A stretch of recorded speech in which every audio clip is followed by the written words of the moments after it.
नमस्कार दोस्तों, मेरा नाम डॉक्टर पूजा माथुर है और आज हम जिस विषय में बात करने के लिए इकट्ठे हुए हैं उस टॉपिक का नाम है एमीनोरिया, या जिसे आयुर्वेद के अनुसार हम अनार्तव बोलते हैं। एमीनोरिया वो कंडीशन होती है जिसमें फीमेल्स को पीरियड्स आना बंद हो जाता है या फिर थोड़े समय के लिए रुक जाता है। यह बेसिकली दो प्रकार का होता है। सबसे पहला प्राइमरी, जिसमें 15-16 साल की उम्र होने पर भी हम कह सकते हैं कि पीरियड्स का ना आना। दूसरा है सेकेंडरी एमीनोरिया, जिसमें पीरियड शुरू तो होते हैं, कुछ समय तक रेगुलर भी चलते हैं, लेकिन उसके बाद पीरियड रुक जाते हैं। उसे हम सेकेंडरी एमीनोरिया का नाम देते हैं। एमीनोरिया के लिए बेसिकली बहुत सारे कारण रिस्पॉन्सिबल होते हैं, जिनमें कुछ नेचुरल हैं, कुछ मेडिसिन्स की वजह से हैं, कुछ अनॉटमिकल हैं, इसके अलावा कुछ बीमारियों की देन है। तो मैं सबसे पहले नाम लूँगी नेचुरल कॉजेज़ का, जिसमें सबसे पहली आती है हमारी प्रेगनेंसी, दूसरा हमारा ब्रेस्ट फीडिंग और तीसरा हमारा मीनोपॉज। इन तीनों ही कंडीशंस में फीमेल्स को पीरियड आने बंद हो जाते हैं। ये एक नेचुरल फिनोमिना है और थोड़े समय के बाद ठीक हो जाता है। दूसरा मैं नाम लेना चाहूँगी हमारे मेडिकल कॉजेज़, जिसमें बेसिकली हमारे कुछ बीमारियाँ, जिसमें specific PCOD, polycystic ovarian syndrome, जिसमें बेसिकली बहुत सारी फीमेल्स को महीना तक, 2 महीना, 4 महीना, 6 महीना, साल तक भी महीना नहीं आता है। दूसरा इसमें थायराइड का नाम लेना चाहूँगी, जो हार्मोन से जुड़ी हुई बीमारी है, जिसमें बेसिकली हाइपर एंड हाइपो यानी ज़्यादा और कम दोनों ही सिचुएशंस में हार्मोनल इम्बैलेंसिंग होती है और हमें एमीनोरिया की कंडीशन उत्पन्न होती है। तीसरा मैं नाम लेना चाहूँगी प्रोलैक्टिन का लेवल बढ़ जाना। देखिए, जब कोई माँ ब्रेस्ट फीडिंग कराती है तो उसकी बॉडी में एक हार्मोन रिलीज होता है जिसे प्रोलैक्टिन बोलते हैं, जिसका काम है मिल्क प्रोडक्शन कराना।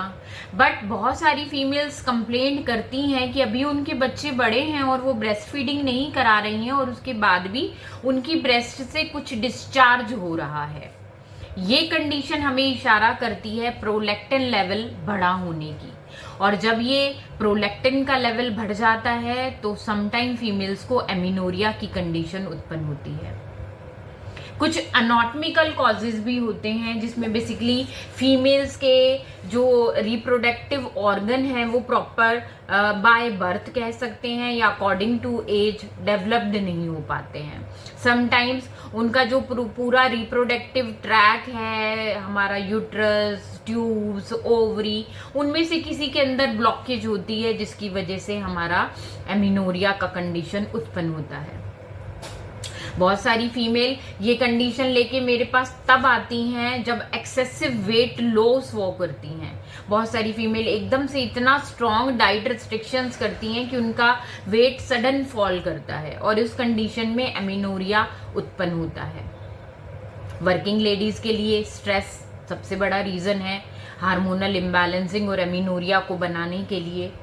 समटाइम्स कुछ फीमेल्स डिप्रेशन में रहती हैं और कुछ इसके लिए मेडिसिन्स का भी सहारा लेती हैं।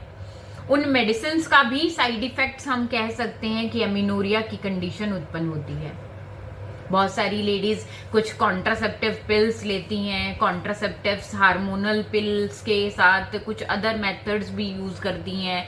उन सब चीजों की वजह से भी एमीनोरिया की कंडीशन उत्पन्न होती है।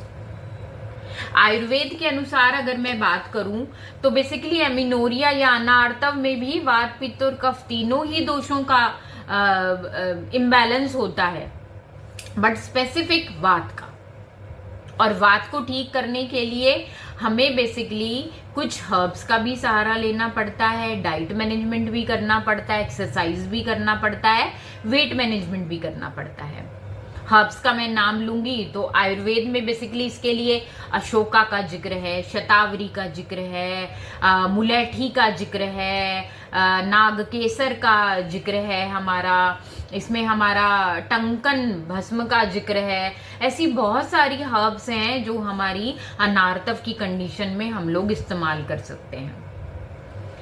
हम इसके उपचार के लिए अगर बात करें तो मैम देखिए, जिस वजह से एमिनोरिया है हमें वो वजह ठीक करनी है।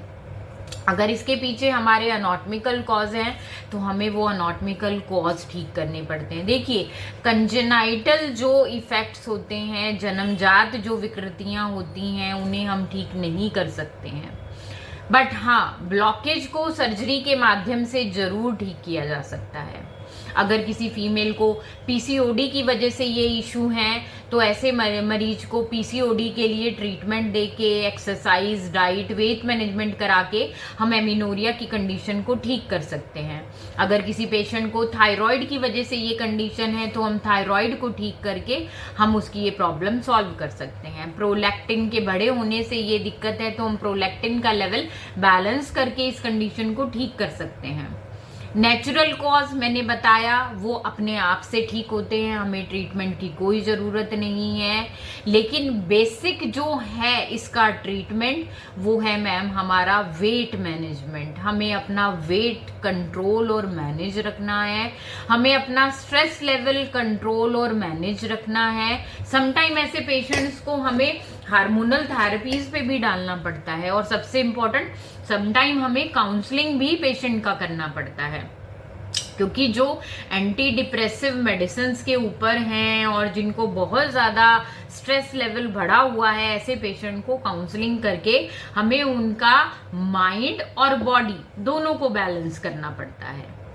तो एमिनोरिया बेसिकली अगर मैं कहूँ तो ये क्योरेबल है अगर प्रॉपरली आप इसके कॉजेज को डायग्नोज कर पाते हैं।